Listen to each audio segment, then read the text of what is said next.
En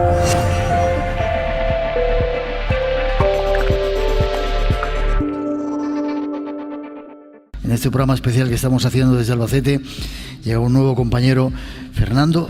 ¿Fernando Rosillo solamente o...? Martín Rosillo. Martín, buenas noches, ¿cómo estás? Bien, bien. Pido un aplauso para él. Martín, escribisteis un libro los tres que os costó 2 años de investigaciones, de ir y venir, de viajar por toda la provincia, por la comunidad. Pues el libro realmente, Miguel, es el trabajo de 33 años que llevamos en el mundo de la investigación, y al final recopilar y poder escribirlo sí que nos llevó un periplo en torno a los 2 años. Muchos kilómetros, supongo, de acá para allá. Claro, tú date cuenta que recorrer la provincia entera, y hay sitios donde hemos tenido que ir hasta 10, 12 veces, ida y vuelta, para poder recopilar testimonios, para poder tener todos los datos y los análisis que necesitábamos. La verdad que ha sido un trabajo que para nosotros ha supuesto un esfuerzo brutal, brutal. Y hay mucho por descubrir, ¿verdad? Se lo decía también a Jesús, y sobre todo habéis tratado de rescatar a veces leyendas o historias que si no las recogéis se pierden, porque ya la comunicación ya no la hacemos de boca a boca, sino a través de un teléfono, del Face o del Twitter, estas cosas. Claro, ¿no? Tú piensas que en el libro sacamos 48 poblaciones de Albacete, y hay muchas de las cosas que contamos que es a través de documentación, pero otras se trata de un trabajo más desde el punto de vista antropológico. Lo que hemos hecho es recoger testimonios de personas que murieron al poquito tiempo, o de gente muy mayor que contaba historias que le contaban sus padres. Entonces es un poco la tradición oral que hemos ido recogiendo, y de ahí surgen pues un poquito las leyendas de las que vamos a hablar esta noche. Vale, nos vamos a Vianos. ¿Dónde está? Pues mira, Vianos es un pueblecito que está en un enclave llegando a la Sierra del Segura, muy cerquita de Alcaraz, y está en un sitio muy alto. Para llegar a Vianos, por la carretera nacional, lo que hay que hacer es subir una carretera muy estrecha, con muchas curvas, hasta que llegas a la parte de arriba. Es un terreno un poco escabroso. Y como bien decís en la introducción, Vianos se conoce como el pueblo de las brujas, pero nadie exactamente sabe por qué. ¿No? No, de hecho se da la paradoja que el equipo de fútbol del pueblo se llama Club de Fútbol Las Brujas. Y la gente asume que su pueblo es el pueblo de las brujas porque siempre han tenido brujas. De hecho, cuando nosotros empezamos a hablar y a recoger este tipo de testimonios, fue gracias a la ayuda de Tomás Soler, que es un médico de aquí de Albacete que ha estado trabajando 10 años, y él es el que nos ayudó y el que recopilaba testimonios. Entonces él, preguntando paciente por paciente, al final llegó a la conclusión de que realmente en el pueblo todavía había brujas. Yo recuerdo una de las mañanas que decía: yo tengo una paciente que es bruja. ¿Pero bruja cómo?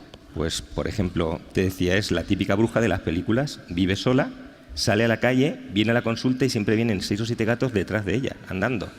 Vuelve a casa y los gatos van detrás. Claro, a ti... ¿Eso es un síntoma de que es de brujería?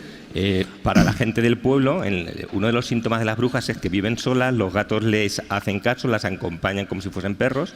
Entonces, contaba que esta mujer por las noches le decía a él que a veces saltaba las tapias del cementerio, cogía huesos, ¿vale? Y luego hacía sus pócimas. O sea, realmente como las típicas brujas que siempre nos han contado que hacían estas cosas. ¿Y eso se pudo corroborar o simplemente era una leyenda? ¿Existía esa mujer? No, claro. De hecho,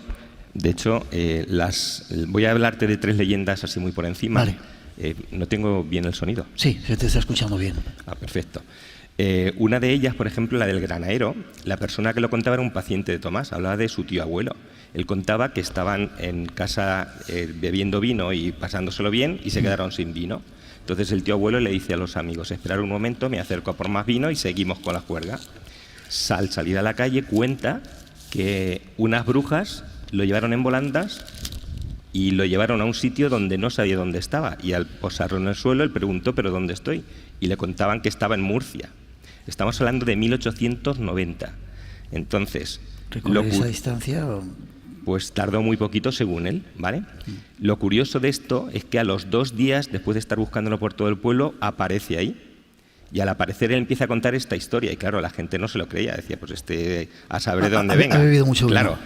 Entonces lo curioso del caso es que, para poder demostrar que lo que decía era verdad, sacó del bolsillo especias que solamente estaban en Murcia en esa época del año, que eran clavo, y era otra especia muy típica de allí. ¿Qué ocurrió? Que él juró y perjuró hasta el momento de morir que realmente estuvo en Murcia, ¿vale? Y allí en el pueblo lo tienen asumido, o sea, te dicen que la historia del granero es real, porque se ha contado siempre, y era un hombre muy serio y del que nunca habían tenido que dudar. Entonces, lo sorprendente es que la gente realmente cree que eso es real.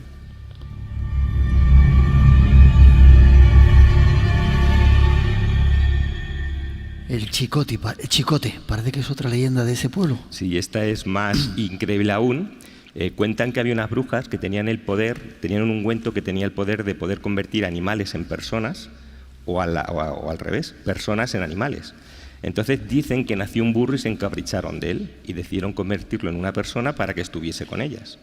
Empezaron a darle el ungüento por todo el cuerpo, pero el animal era un animal bastante inquieto y empezó a darle coces, de manera que la parte de atrás no pudieron untarlo bien. Cuando el proceso de transformación al que estaban sometiendo al animal concurre, se dan cuenta que de rodillas hacia arriba es un humano, pero de rodillas hacia abajo se quedó con la forma de burro. Entonces en el pueblo este ser estuvo viviendo en torno a 25, 26 años. ¿Qué me dices? Y la gente del pueblo te lo cuenta, mi abuela lo había visto. Es algo natural para ellos. Te dicen, no, mi abuela lo veía, y mi abuela me dice que se acuerda de él. Lo curioso del caso es que murió en torno a los 26 años. Y la edad media de vida de un burro está entre 25 y 30 años. Entonces, cuando la gente te cuenta eso y lo asume como algo natural, realmente resulta increíble. Esa es la historia del Chicote. Pasan cosas raras aquí, ¿eh? Sí, sí. Y vamos con otras brujas que servían para sanar también en ese pueblo. Mira, aquí nos contaba Tomás que hay un tipo de verrugas que son los papilomas plantares, que son unas verrugas muy dolorosas y muy difíciles de hacer desaparecer. Normalmente solo se pueden quitar con cirugía. Entonces hay una tradición brujeril que dice que si tú en el lugar donde te sale la verruga coges una babosa, la pasas por la zona... Babosa es como ese caracolito que va caminando. Eso es. Después lo que hay que hacer es vendarte la zona donde te ha salido. Esa babosa la tienes que depositar en una planta. Cuando la planta se seque, te quitas la venda y el papiloma ha desaparecido. Cuando a nosotros nos contaban eso, claro, yo decía, esto ni de coña. Pero Tomás decía que él en más de una ocasión lo ha puesto en funcionamiento y realmente así ha sido. Coger la babosa en un paciente, ponérselo, depositarla en una planta que tenía la consulta y a las 4 semanas la planta se seca, quitarle la venda y haber desaparecido. Entonces, ¿qué puede ocurrir aquí? Que realmente las tradiciones brujeriles sirvan para curar, o en este caso mi opinión personal es que probablemente la baba de la babosa tenga algún enzima que la industria farmacéutica aún no ha descubierto y que sea la que hace que pueda curarse ese tipo de papiloma. Curioso. Nos vamos a Yeste. ¿En Yeste había leyendas de hombres lobo? Mira, esta leyenda nos costó un montón recopilarla. De hecho, muchas personas en Yeste que no la conocían. Yeste es una localidad que está en el corazón de la Sierra del Segura. Y aparte del núcleo central tiene, no sé, aproximadamente son 14, 16 pedanías y luego núcleos poblacionales en torno a 80. Entonces, la dispersión geográfica es bestial. La historia que vamos a contar, que es la leyenda del hombre lobo, cuentan que fue en la zona que hay cerca del Llano de la Torre. Ahí en una cabaña vivía un señor, era un trabajador que se dedicaba, tenía un poquito de ganado y vivía así. ¿Vivía solo? Eso es. Entonces él vivía solo, pero siempre andaba quejándose de que le desaparecían pequeños objetos de la casa. En la cotidianidad del día, pues de vez en cuando me desaparece algo. Un día se da cuenta, al levantarse por la mañana, que había desaparecido una oveja de las poquitas que tenía. Él preguntó a los vecinos, oye, ¿habéis visto la oveja? A ver si es que se ha escapado del cerco, y le decían que no. Pues nada, no sabemos lo que ella aparecerá. A los poquitos días, aproximadamente una semana, vuelve a ocurrirle exactamente lo mismo y ya se pone en alerta. Y él piensa que hay alguien que le está robando el ganado, ¿vale?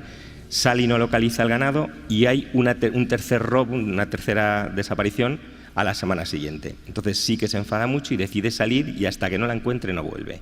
Sale andando, durante todo el día dando vueltas buscando su oveja, y cuando empieza a caer la noche llega a una zona que está en alto donde vivía una persona que apenas se comunicaba con el resto, era una persona muy extraña. Él llega a su casa, toca la puerta, empieza a llamarlo y nadie le contesta. Da la vuelta a la casa para ver si hay alguna ventana abierta y se encuentra a la oveja que le acababa de desaparecer por la mañana atada. Ni corto ni perezoso, la desata, se la pone en los hombros y decide irse para su casa porque estaba cayendo la noche. Él baja maldiciendo hacia el vecino que le había robado y empieza a deshacer el camino que había hecho. Al cabo de una hora de estar andando de vuelta a casa, nota cómo la oveja empieza a pesar. Y al darse cuenta que cada vez era más difícil andar, gira la cabeza y se ve a un enorme lobo negro, estaba mordiendo a la oveja y tirando de ella. El grito cuentan que se oyó por todo el valle, soltó la oveja y salió corriendo como alma que lleva el diablo. Hasta que llegó a casa, atrancó la puerta y las ventanas. Dicen que cogió una horca que tenía y se pasó el resto de la noche apoyado con la espalda contra la pared por si el lobo venía. En torno al alba, cuando las primeras luces, el hombre consigue armarse de fuerza, abre una de las ventanas a ver si el lobo estaba allí. Y el lobo no aparece por ningún sitio. Pero ve venir andando al vecino que tenía la casa donde había aparecido la oveja. Y el que dice, voy a pedirle explicaciones a ver qué ha hecho conmigo, por qué me ha quitado la oveja. Sale para afuera y justo antes de poder hablar con él, le dice el hombre, buenos días, vengo a darle a usted las gracias. Y al decirle las gracias, ¿por qué? Se le acerca al oído y le dice, porque me ha dado su oveja y así no he tenido que comerle a usted. En ese momento el pelo se le puso blanco y desde entonces nunca jamás volvió a reclamar ninguna de las ovejas que le desaparecían.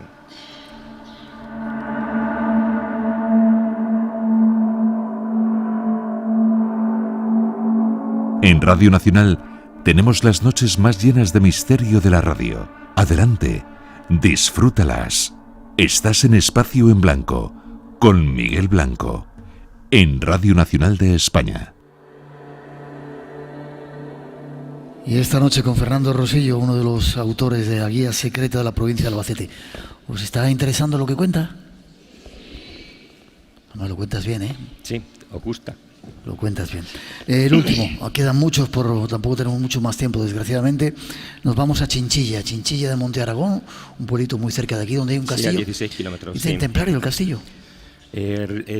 Yo creo que probablemente los templarios pasaron por ahí, pero no es templario como tal. Hay algún vestigio de que pasaron, pero no es suyo. Ya, vale. Un pueblo también misterioso, lleno de cosas enigmáticas, ¿no? Uno de los pueblos más bonitos que tenemos en la provincia de Albacete. Entonces, ahí hay una serie de leyendas que son muy bonitas de contar. Hay una historia, por ejemplo, que también contamos en el libro, donde una señora, de eso podríamos hablar otro día, desaparece, empiezan a buscarla por el pueblo, no la encuentran, se pone en marcha parte del ejército, porque allí muy cerca hay una zona militar, ¿vale?, donde la gente, es una zona excluyente, hay ejercicios militares y no se puede pasar. Durante toda la noche está lloviendo, no para de llover, una noche de tormenta cerrada con mucho frío como tenemos aquí en La Mancha, y al día siguiente la encontraron en torno a las 8 de la mañana completamente seca, sin ningún signo de hipotermia, sin una gota, y ella está convencida, y cuando le preguntan, ¿pero tú cómo has podido sobrevivir esta noche?, decía que había una señora de blanco que la tapó y le dio de cenar. Es un sitio curiosísimo. Y ahí descubristeis un hay misterio raro, una virgen en una botella. Es uno de los casos para mí más espectaculares que hemos podido analizar. Nosotros nos dedicamos sobre todo a la investigación. Entonces, imagínate que en una botella como la que tenemos aquí delante... ¿De esa de agua, un cuarto de litro, más o menos, 250 ml? Sí, por ahí. En la parte de arriba aparece la imagen de una virgen. ¿Pequeña, grande? Pequeña. Las imágenes las tenemos aquí ahora para echarles un vistazo, ¿vale? Y lo que ocurre es que en casa de Isabel Cebrián, que es donde ocurre el fenómeno, están comiendo y de una su hijo se da cuenta de que ha aparecido algo en la botella. Él la mira y les dice a sus padres, oye, ¿habéis visto lo que hay en la botella? En principio pensaban que era una mancha y lo que hacen es agitarla, pero la imagen sigue, ¿vale? ¿Estaba por dentro o por fuera marcada la imagen? Ahora te cuento porque lo curioso es cómo está hecho. Entonces empiezan a preguntarle a más vecinos, los vecinos le dicen todo sin ningún género de duda, eso es la Virgen de las Nieves de Chinchilla, es evidente, no sé cómo dudáis, se la presenta al párroco, el párroco le dice que la deje en casa y a partir de ese momento los medios de comunicación a nivel nacional se hacen eco de la noticia y empieza a recibir gente. Yo creo que tiene un libro de firmas y habla de más de 2.000 personas las que han pasado por la casa, ¿vale?, viendo el fenómeno. Nosotros tuvimos oportunidad de analizarlo en 2 ocasiones, en el mismo momento donde se produjo y 10 años después para repetir pruebas.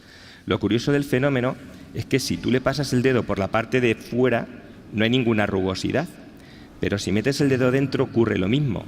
Es decir, que la formación que aparece en la botella está en las micras que tiene el plástico.